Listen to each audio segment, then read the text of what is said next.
Hi, welcome back to my channel. And today we are going to learn about the key components of accounts. As in the previous session, we have discussed about the accounts. कि accounts में कुछ ऐसी चीज़ें होती हैं जो हमें बहुत ही ध्यान से देखनी पड़ती है, which are mandatory to look after. So first point is transaction. Now what is transaction? Basically transaction वो चीज़ होती है जिसके अंदर buying, selling या तो जो भी कुछ हम ऐसी चीज़ें कर रहे हैं जिसके अंदर इन्वॉल्वमेंट है कुछ लेन देन का। तो जब हम हिंदी में बोलते हैं लेन देन तो in English it is called as a transaction. So हम सब्ज़ी खरीद रहे हैं या फिर कुछ फर्नीचर बाय कर रहे हैं, so what ever type of लेन देन it will be called as a transaction. So transaction point clear. Next is journal. अब ये जर्नल क्या होता है? इट इज़ नॉट कन्फ्यूजिंग, लेकिन बहुत सारे लोग इसमें कंफ्यूज हो जाते हैं।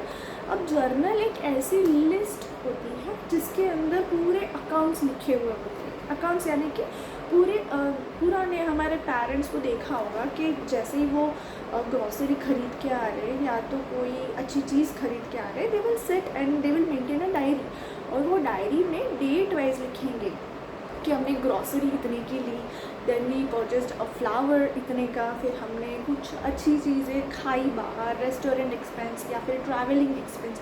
तो वो सारी चीज़ें एक ही पेज पर जब आती है, जब everything is noted on the one page, date wise जो लिखी हुई होती है, लेकिन कुछ अलग अलग नहीं किया हुआ होता, लिस्ट लिखा हुआ होता है विद द अमाउंट, उसको बोला जाता है journal, the first record of all the transaction. मतलब हमने खरीदा, फिर घर पे आके जो हमने हाथों से लिखा एक पेज पर, उसको बोलते हैं journal. Next is ledger. Now see there is one thing. Now what is laser?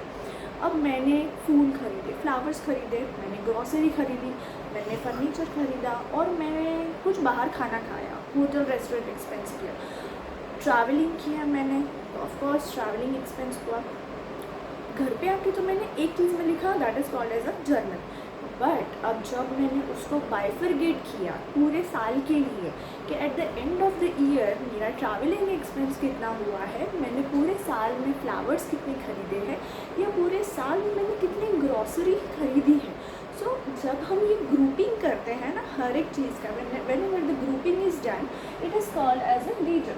Grouping of similar transaction into accounts, हम अलग अलग अकाउंट बनाते हैं, उसको बोला जाता है लेजर।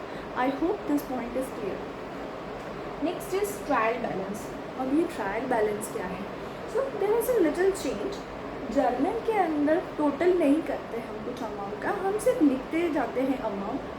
लेजर के अंदर हम टोटल करते हैं, लेकिन पूरे साल का फ्लावर एक्सपेंस कितना हुआ, पूरे साल का ग्रॉसरी कितना हुआ, वहाँ पे लेजर में खुद का टोटल किया जाता है, ग्रुपिंग में टोटल किया जाता है। लेकिन when it comes to a trial balance, तो ट्रायल बैलेंस के अंदर सारी चीज़ों का टोटल होता है, सारे एक्सपेंस लिखे हुए होते हैं। It is called a list of all accounts.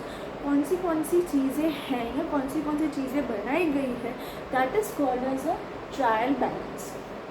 Next is final account. Final account बहुत बड़ी चीज़ भी नहीं है, but it is a summarization of all the transaction and account. Basically जब समरी करते हैं हम, जैसे कि profit and loss and balance sheet are the key points of maintaining the final account. So what is profit and loss? Profit and loss में basically या तो debit side होती है या तो क्रेडिट साइड होती है। So debit and credit we will learn in our next session, but अभी के लिए थोड़ा सुन लो कि व्हेन P&L का टाइम आता है तो देर इज़ सम डेबिट और credit, what ever expenses I have done on the personal account. ठीक है, तो जब मेरे अकाउंट से पैसे जा रहे हैं तो that will B debit, and जब मेरे अकाउंट में पैसे आ रहे हैं तो that amount will be credit. Of course अगर मुझे सैलरी मिल रही है तो दैट इज़ माई इनकम, तो दैट विल बी क्रेडिट, और अगर मैंने किसी को सैलरी पे की है तो that will be my debit, right. So this are the two type of transactions. Now coming back to the balance sheet. Balance sheet में एसेट एंड लायबिलिटी होता है। So now what is asset?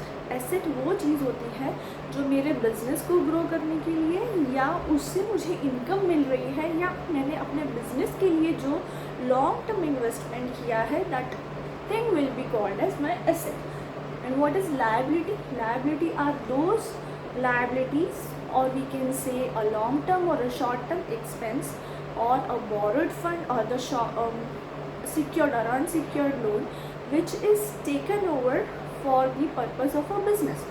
मतलब अभी हमने वो ली है लेकिन हमको वो वापस पे ऑफ भी करना है, so that is called as a liability. Suppose मैंने अपने ऑफिस के लिए कंप्यूटर बाय किया तो दैट इज़ माई एसेट, लेकिन वो कंप्यूटर मैंने लोन पे बाय किया है, so that amount will be my insecured और माई सिक्योर्ड लोन. तो ऐसे हम हमारी बैलेंस शीट मेंटेन करते हैं. If there is an asset तो there will be some liability. Again, we will learn about the double entry system in our future videos. Thank you.